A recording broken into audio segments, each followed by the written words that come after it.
if GME can properly monetize that buy pressure and use it to acquire Bitcoin, or they could just use their 4.5 billion in cash, just smash buy a bunch of Bitcoin and send the shorts into oblivion. That same strategy that Michael Saylor used to monetize volatility can be used with GameStop, maybe even to greater effect, at least in the short term, to fully put the pressure on these shorting institutions. You said it, short squeezes. Yeah, no, the short squeeze. I mean, dude, on Friday, there were people posting on Reddit that they have price triggers that were getting activated at $5,000, $10,000, and $40,000 a share. And so that's telling you that the buy pressure is insane on this stock.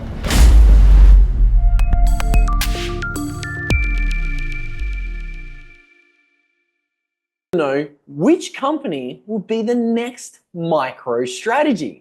Rumors have been circulating recently about Amazon, Microsoft, and even Facebook potentially adopting Bitcoin. But I think the most interesting public company who is already known for creating short squeezes and moasses is GameStop. So today I reached out to a good friend of mine and a very, very renowned macro analyst who's already published a book, but is also an expert in not only what is happening in the public corporation side of Bitcoin adoption, but a man who actually started going down the macro rabbit hole by investigating GameStop.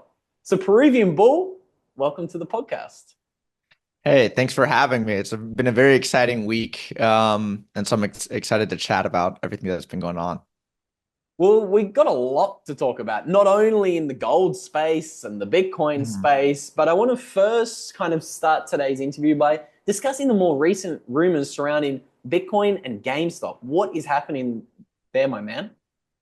Sure. So to understand, where GameStop is today, it's important to understand the context. We've seen, several different like mini short squeezes, you could call them gamma ramp squeezes, options dealers hedging, where the price spikes several 100% within a week. And then inevitably there's either a dilution or some sort of event like obviously January 2021 with the buy button being shut off, where the price falls down again.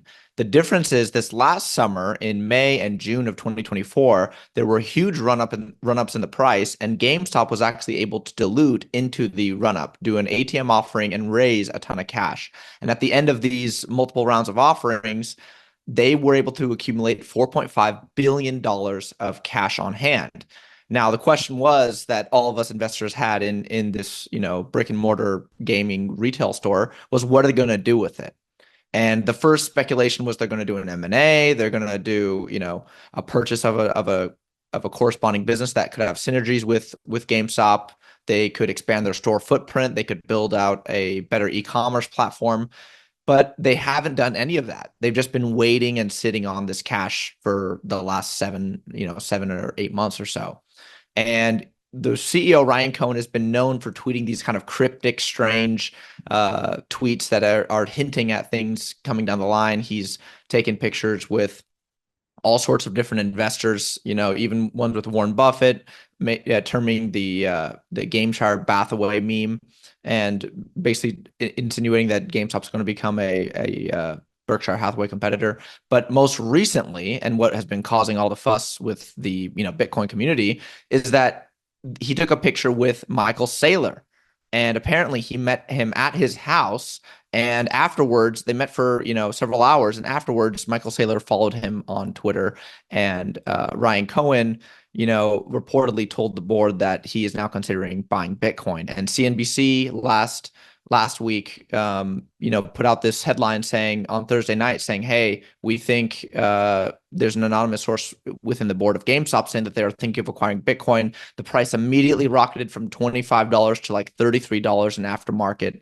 And the high has been sustained, throughout trading on Friday, yesterday. So this move was massive and got a lot of people thinking. And this wasn't even on any confirmed buying. It was just speculation that they will buy.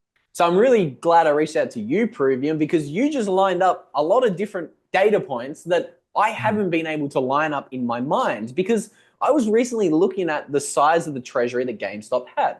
I was shocked that they were in the top 100 largest public company treasuries in the world. I was thinking, how do they have $5 billion of cash sitting here ready to invest?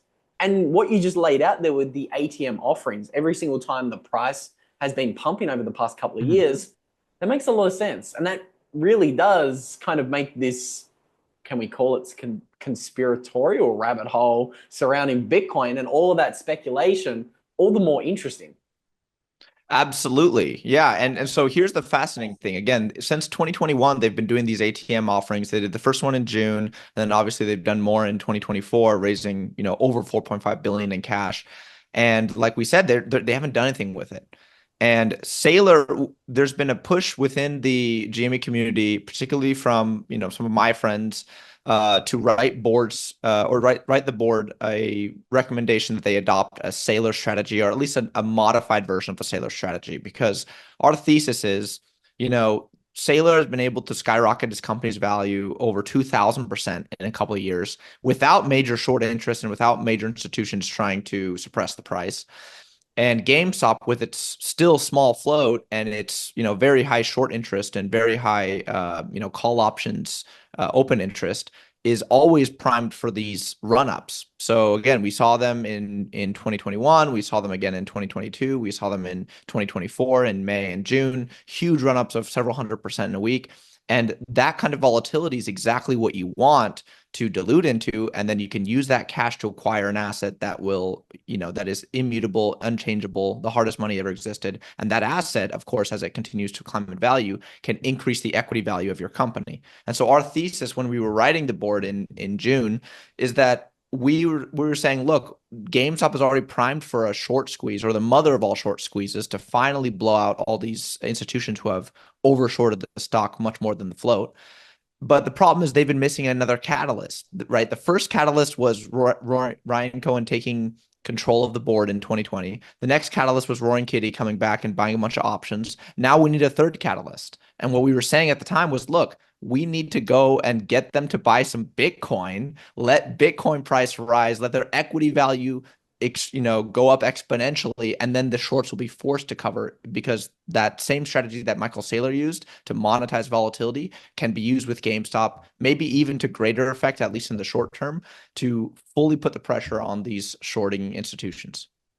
I mean, this scenario really is lining up to be one that I think a lot of people really need to be paying attention to.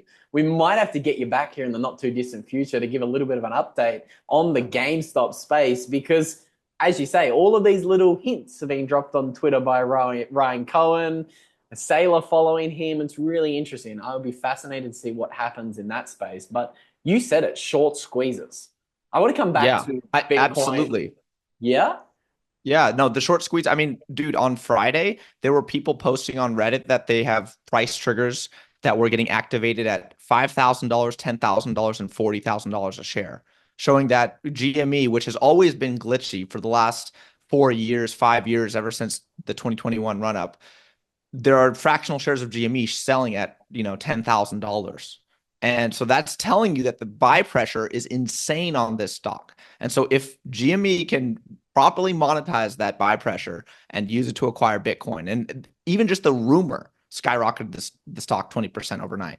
If they can actually do it and see the stock rise 200 or 300% within a week, I mean, we could see a massive run up in the price. They could dilute even more if they wanted to, and they could just use their 4.5 billion in cash to just smash buy a bunch of Bitcoin and send the shorts into oblivion. We're entering a different realm, my friend. We now have public companies who have the ability to smash by $5 billion of Bitcoin in a week. That would be crazy. Yeah, yeah, absolutely. Now, speaking about short squeezes in the, let's call it public corporation space, Mhm. I think I've been watching some of your content more recently. You've been talking about potential short squeezes in a different market, and a potential market that's even more impactful than the Bitcoin market. And of course, we're talking about the $18 trillion market, the gold market, and all of the really short squeezy signs that we're seeing over there. What has been catching your attention recently with gold Preview? Sure. So right now there's a huge crisis at the LBMA, which is the London Bullion Metals Association, where there's a basically a run on the Bank of England's gold, because the issue is all the LBMA members, which are bullion banks and dealers, have been selling forward basically naked short paper gold futures contracts. And those futures contracts have started to be called in for delivery, meaning these bullion banks who have, let's say, 10 ounces of gold for every 100 ounces of paper gold futures that they sell are now being called in on their bluff. And that bluff is particularly being called in by the COMEX because the COMEX itself in the United States has been seeing a mass of delivery requests from their own customers. And so January, for example, we saw 19,000 contracts delivered, which equates to 1.9 million ounces of gold, which is $5.2 billion. Funny enough, similar to the amount of cash that GameStop has on hand. But that huge rush in redemption requests forced the COMEX to front run it by filling up their own coffers with even more gold. So they had a 1.9 million ounce delivery month in January, and they filled up with 11 million ounces of gold. So they almost, 5x that number, or more than 5x that number, to fill up their vaults. Now the issue is about half of that is coming from new gold producers, so like gold miners, but the other half they're draining their most immediately close exchange, which is the LBMA, and that's causing a run on the gold market in London. So we've seen the London gold market start to freeze up. Basically, deliveries, especially from the Bank of England, start to be queued up and be delayed for weeks. At the very first of February, we saw just a 2-week delay, and now as we're speaking mid-February, it's like an 8-week delay to take physical gold. And so all these participants are basically clamoring for the physical. And in London currently, there's about 1 billion ounces of physical gold, and 800 million are already claimed. So there's a rush for that last 200 million ounces of gold because no one really has the amount of gold that the paper contracts are promising. And so that's a huge issue. And we can get into this a little more if you want to, but we've seen the pressure show up in other markets like the ETFs as well. Absolutely, I want to get into this in a little bit more detail in a moment. But first, where is that gold going? So people are trying to get it out of the UK. Is there similar pressure on other banks around the world, or is there a reason why it's just centered on the UK market? So the ostensible reason that the mainstream media has given is that this is from tariff fears. So again, we've seen a drain, like I told you, a drain on the COMEX, a record delivery month, something that's like 3 or 4x what's a normal delivery month especially for January. But we saw, we've been seeing this drain out of London, particularly because of these fears of a tariff war, trade war between the United States and the United Kingdom, and the stated fears that they're going to be slapping a 20%, 30% tariff on gold. And so if you import the gold now from the UK, it will be much safer and you won't have to deal with those taxes. I think that that's part of the story, but the other part of the story that they're missing is the issue of why is there a huge amount of physical deliveries in the United States itself, within our own borders where there's no threat of a tariff.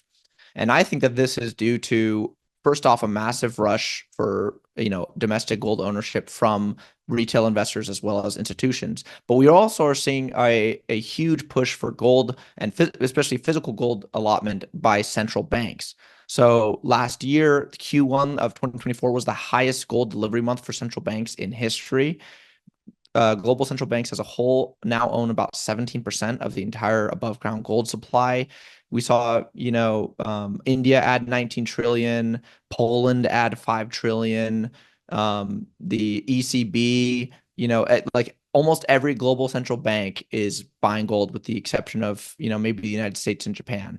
And so this massive institutional rush for gold has started to drain all these exchanges, especially in the West, because they are so, overly shorted, 10 to 1, 20 to 1 on the paper markets.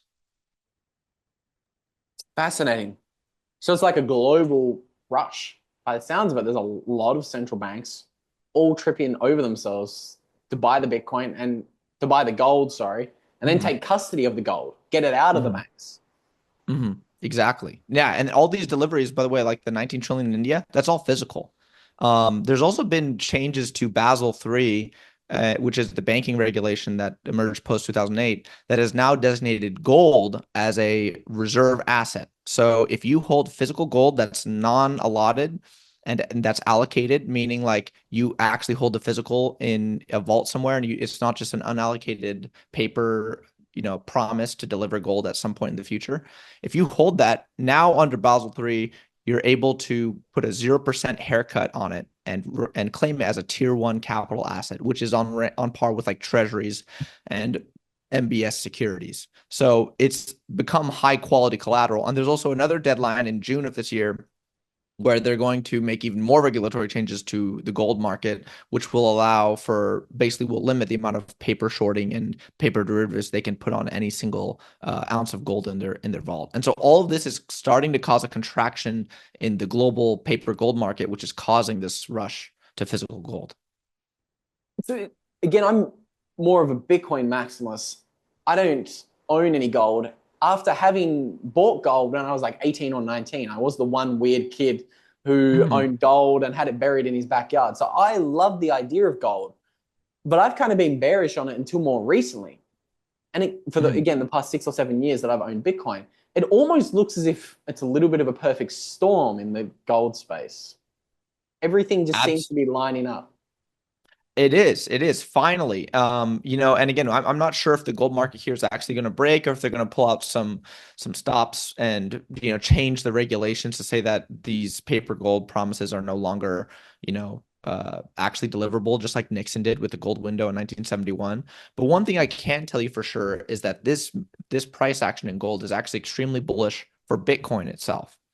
And the reason why is because I wrote a piece back in October of 2024 called Printer is Coming, where I analyzed the gold market for the last 3 or 4 cycles. And I showed that consistently the gold market was front running QE by around 12 to 18 months. So every time we saw a spike or run up a bull market in the price of gold, 12 to 18 months later, there was QE. And if we saw a retraction in the price of gold, 12 to 18 months later, they were doing QT. They were tapering their balance sheet.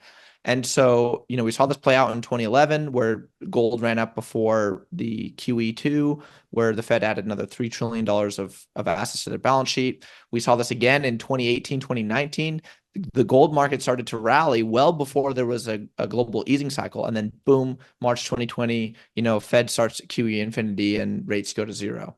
And then again, we saw the, gold like hit its all-time high in 2007 in 2020 at $2,070 an ounce, and then it retraced, and that foretold the QT that would start 18 months later. And so the current gold price is telling us that within 12 to 18 months, there's going to be another huge wave of debasement. And historically, what that means is that Bitcoin is going to perform extremely well, right? For every dollar of global liquidity that's added, gold goes up by $1.5 and Bitcoin goes up by something like $5 or $6. So Bitcoin trades as like a levered version of gold or a levered version of global liquidity. And so what this is telling us is that, the global market is expecting another rise in liquidity, another wave of global QE. And that QE is going to also obviously affect Bitcoin in a major, major way. That's fascinating. We got short squeezes lined up everywhere in the GameStop space, the gold space. Is there any other space, or is there something in the world of global macro? Because again, you write a lot about Japan, GME, Bitcoin, the dollar end game. You've obviously a little bit of a I always tell the listeners what you'll probably be too humble to tell them, and you like to keep lots of different plates spinning and keep your eyes on lots of different things. Yeah. What else is catching your attention for the rest of 2025? So for the rest of 2025, I think we're going to be in in a period of fiscal dominance where the central banks are going to be forced increasingly to add liquidity due to the actions of the Treasury. The Treasury has been going deeper and deeper into debt, and we've seen them shift issuance all the way to the front end to deal with the increased demand for Treasury bills and the reduced demand for the long end for the bonds. But particularly this year is really interesting because we have $10 trillion of debt rolling over. So of the $37 trillion of federal debt, 10 trillion, almost a third of that is rolling over this year. And that means that the Fed has a choice, right? They can either keep rates high and refinance all this debt at a super high rate, causing the interest expense to blow out even more, or they can lower rates to zero and not have to deal with that. But then we'll see a massive wave of inflation. And so just like with the global liquidity story, I think the inflation story is going to come back in a major way in 2025, just because the macro fundamentals are telling us that the Fed is going to have to cut faster than they expect. There's never been a cutting cycle globally or even in the Fed's history that they've done without QE ever since QE was invented.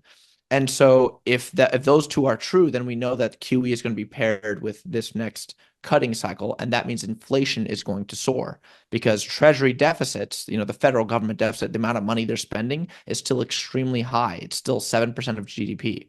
And so if we're going to be seeing more and more liquidity being added to the system, and then the government spends that liquidity from the financial economy into the real economy, we're going to see a huge surge in inflation again.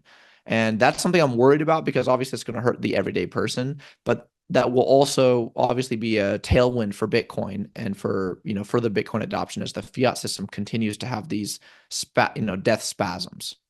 Now, before I show you the rest of this rabbit hole, just want to remind you guys, if you wanted to join in on the fun and also buy some Bitcoin, we always encourage you guys to check out what Rhino Bitcoin is doing. We call them the all-in-one Bitcoin super application for very good reason. They're the best place for you guys to buy your Bitcoin, but you can also sell Bitcoin on Rhino. You can send Bitcoin anywhere around the world using the Lightning Network on Rhino, and they're even giving you guys $10 of free Bitcoin if you sign up with Rhino and use a promo code Bitcoin News. So we always encourage you guys to check out what Rhino is doing. And if you are looking to not only learn more about Bitcoin, but learn more about Bitcoin mining, we also encourage you guys to check out the largest Bitcoin mining conference in the entire world that is happening in about 2 weeks time from now. So between March 25th and March 27th, in Florida, Mining Disrupts is holding their annual conference in America, and it promises to be the biggest conference yet.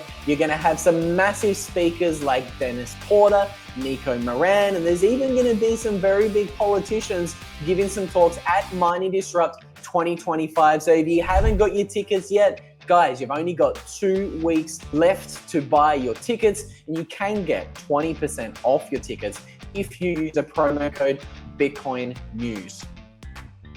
Now let's get back to the rest of the news. Now we have talked a lot about all of these short squeezes, not only in the gold market, but also in the GME and the Bitcoin market. We talked a little bit about public corporation adoption of Bitcoin, MicroStrategy. And it looks as if like the second MicroStrategy, the company that has a stock price going absolutely bananas, is of course in a very interesting country that I've seen you write a lot about, and that is Japan.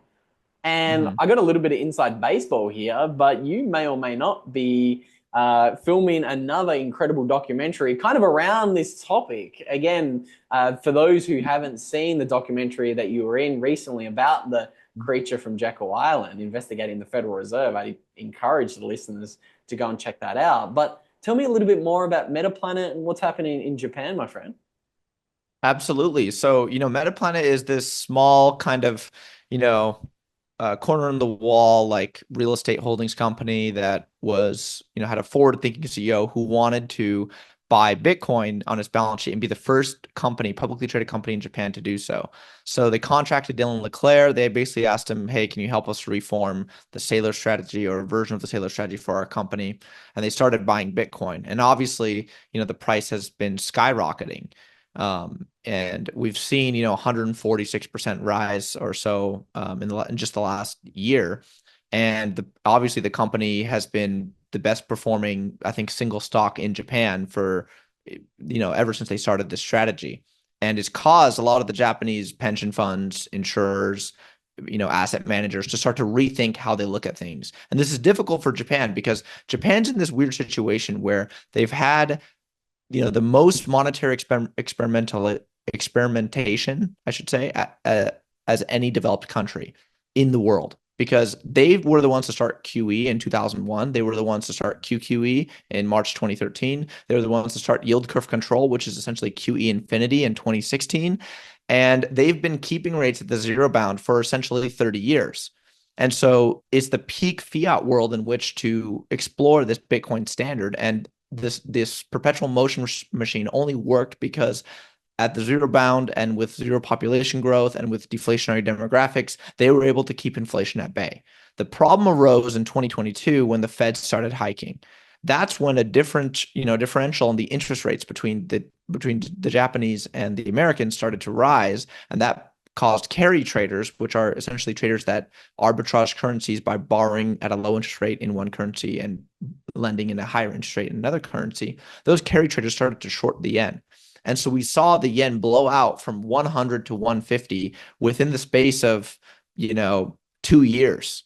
And that 33% devaluation of the currency was massively inflationary for Japan, caused record inflation, something they hadn't seen in over 30 years. And it's been causing the Japanese public and the Japanese, obviously, executives to start to rethink their investment strategy, especially around fixed income assets. And Japan's a difficult case to solve because Japan is extremely stuck in their ways. They're very dogmatic when it comes to financial investment strategy. And so they want to follow what's been working in the past. But I think they're very quickly catching on that the strategies of, buying bonds at 0% and lending money at 0% and there's no inflation, so you don't have to worry about it, is starting to come to an end.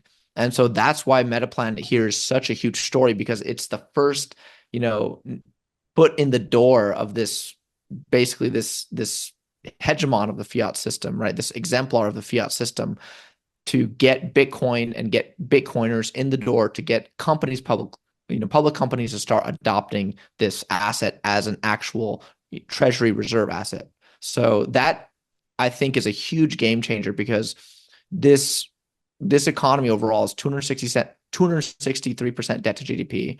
It has 160% private debt to GDP. It has, basically their own central bank doing infinite QE just to keep the lights on in the bond market. And if the bond market starts to melt down in any real way, or if the currency continues to blow out, I mean, I think we could see a mass orange pilling of the country all at once. A mass orange pilling of the country. That Yeah. is something that I would be very, very interested to see in Japan. I see things very similar. I think things kind of happen in these exponential waves. This is something you've been writing about for a very long time with the dollar Mhm. endgame. You always say, Mhm. look, this is not a linear process. This is an exponential process. And actually, speaking of the dollar endgame, before I ask you my quick last little question, tell us a little bit more about the dollar endgame and where the people can find you online. Sure. So I have a Substack called dollarendgame.substack.com. You can find the link in my Twitter. My Twitter is at Peruvian_bull. I also have a YouTube channel called Peruvian Bull. You can find me there. I'm the only one with the little bull head. And I also have a book, obviously, Dollar Endgame, which is about how fiat currencies die and how, Bitcoin can solve Triffin's dilemma as we switch to a new global reserve currency. You can find that on Amazon and eBay as well. Okay, so I promised the listeners a final, last, fun little question. Are you most bullish on gold or Bitcoin for 2025? Oh, Bitcoin for sure. Bitcoin. Because Bitcoin, again, trades at a multiple of wherever gold is. So if gold goes up 10%, we're expecting Bitcoin to go up, several times that. So we've been trading range bound for the last, few months. We've been in this consolidation period where we're kind of in between 90K and 100K or 105K. But generally, actually, if you talk to traders, that's a bullish sign with a tightening channel and increasing volume within that channel. It's in my opinion, getting primed for a major breakup. And so I think we're still in this consolidation. We're waiting to hear for some news from the Trump administration if they're going to adopt a strategic Bitcoin reserve. But even if that doesn't happen, the amount of public companies, like we talked about at the outset, GameStop as an example, that are thinking of buying Bitcoin on their balance sheet and adding billions of dollars of buying pressure to this asset, it's massive, and the interest is only growing. So I think we're only going to go up from here for this cycle. Peruvian, thank you so much for your time today, my friend. Of course. Thanks for having me.